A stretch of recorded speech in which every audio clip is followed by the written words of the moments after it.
Stock market নিয়ে যে কথাগুলো এর আগে কেউ কখনো বলেনি।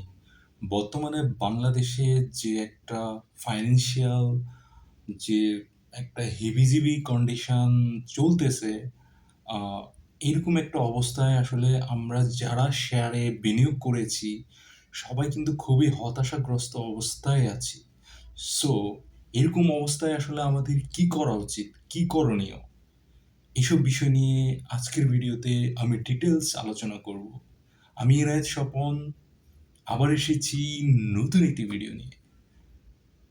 আমার এই ভিডিওটি পুরোপুরি না টেনে দেখার জন্য আপনাদেরকে আমি ইনভাইট করছি, এবং যারা আমার চ্যানেলটি এখনও সাবস্ক্রাইব করেননি প্লিজ নিচে সাবস্ক্রাইব বাটন প্রেস করুন এবং সাবস্ক্রাইব করে রাখুন।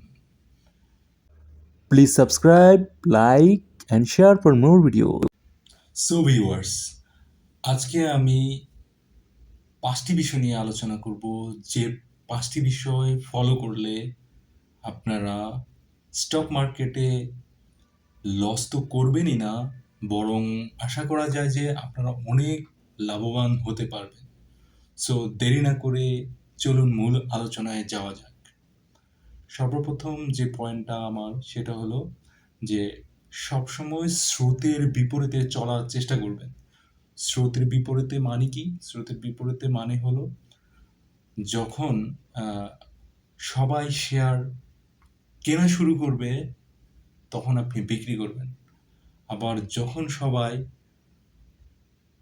পাগলের মতো বিক্রি করা শুরু করবে তখন আপনি কেনা শুরু করবেন। তার মানে সিচুয়েশন বা যে ট্রেন্ড চলবে সেটার উল্টো পথে চলতে হবে। বর্তমানে প্রেজেন্ট যে কন্ডিশন সেটা একবার চিন্তা করে দেখেন। বর্তমানে সবাই কিন্তু খুবই হতাশ, শেয়ারের ইন্ডেক্স অনেক নিচে নেমে যাচ্ছে, সবাই খুবই টেনশনের মধ্যে আছে, ডে বাই ডে শুধুমাত্র ইন্ডেক্স ডাউন হচ্ছে। সো আমার মনে হয় এই বর্তমান সিচুয়েশনে হতাশ না হয়ে আমার মনে হয় যে ভালো ভালো শেয়ারগুলো অ্যাগ্রেসিভলি বাই করা উচিত, কারণ এটা একটা বাই অপরচুনিটি যেখানে আপনি শেষ দেখতে পাচ্ছেন, সেই জায়গায় আপনার একটা অপরচুনিটি ক্রিয়েট হয়। এটা টোটালি একটা psychological game. Stock market is more than psychological fact than এই বিজনেস। সো এটা ফুললি একটা সাইকোলজিক্যাল ম্যাটার। এই সময় আসলে কতটা মাথাকে ঠান্ডা রাখা যায়, কুল রাখা যায়, এটাই হলো ভাইটাল বিষয়। আমার একটা পরামর্শ যে মাথাকে ঠান্ডা রেখে কুল রেখে আপনাদের হাতে যদি পর্যাপ্ত টাকা পয়সা থাকে তাহলে এই খারাপ খারাপ সিচুয়েশনগুলো, যেমন এই যে কোভিডের একটা সিচুয়েশন ছিল, ওই সিচুয়েশনে তো আমাদের মনে হয়েছিল সব শেষ, সব ধ্বংস হয়ে যাবে, কিন্তু ওই সিচুয়েশনে যারা বাই করেছে, যারা ওয়াইজলি বাই করতে পেরেছে তারা কিন্তু 2x 3x 4x এমনকি 10x পর্যন্ত পরবর্তীতে রিটার্ন পেয়েছেন। সো ক্রুশিয়াল সময়গুলোতে সেল তো করাই যাবে না, উল্টা বাই করতে হবে। নাম্বার টু রুল হচ্ছে সবসময় যখনই মার্কেট ডাউনের দিকে আসবে তখন হচ্ছে অলওয়েজ আমরা চেষ্টা করব যে স্মল বা মিড ক্যাপ যে শেয়ারগুলো আছে সেগুলা বাই করার এবং লার্জ ক্যাপ শেয়ারগুলো সেল করে দেওয়ার। বিকজ লার্জ ক্যাপের যে শেয়ারগুলো আছে ওরা হচ্ছে উঠতে যেমন সময় লাগে নামতেও তেমন সময় লাগে। সো আর যখন মার্কেট আপের দিকে যাবে তখন ওই মিড ক্যাপ এবং স্মল ক্যাপ শেয়ারগুলা সেল করে লার্জ ক্যাপ শেয়ারগুলা কিনে আপনাকে বসে থাকতে হবে। সো রুল নাম্বার 2 হলো যে মার্কেট ডাউন হলে মিড ক্যাপ কিনতে হবে, আর মার্কেট আপ হলে লার্জ ক্যাপ কিনতে হবে।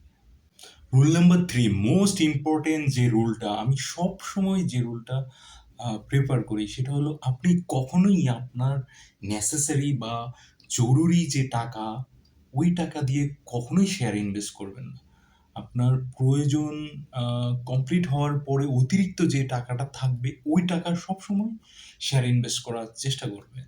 সো আপনি যদি জরুরি টাকাগুলো আপনার শেয়ারে ইনভেস্ট করেন তাহলে হচ্ছে আপনি ওই টাকাটা ওখানে লং টাইম রাখতে পারবেন না। সো এমন হতে পারে আপনার টাকাটা যখন দরকার হবে তখন হচ্ছে আপনার মার্কেট ডাউন অবস্থায় আপনাকে লসে বিক্রি করে টাকাটা তুলে নিয়ে আসতে হতে পারে। সো এটা খুবই মনে রাখার একটা বিষয়। কখনোই আপনার এসেনশিয়াল মানি কখনো শেয়ারে ইনভেস্ট করবেন না।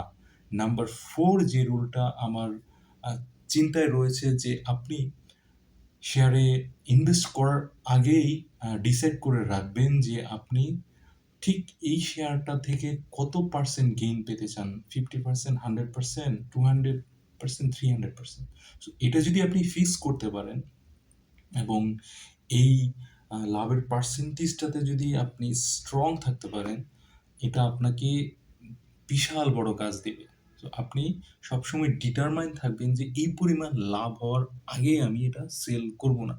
সে ১ বছর লাগুক, ১.৫ বছর লাগুক, ২ বছর লাগুক, আমি 100% লাভ হওয়ার আগে আমি সেল করব না।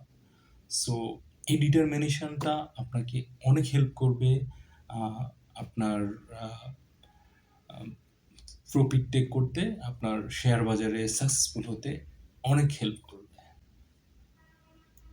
অ্যান্ড নাম্বার 5 যে পয়েন্টটা এবং সর্বশেষ লাস্ট যে পয়েন্টটা সেটা হলো কখনোই প্যানিক সেল এবং কখনোই প্যানিক বাই করবেন না।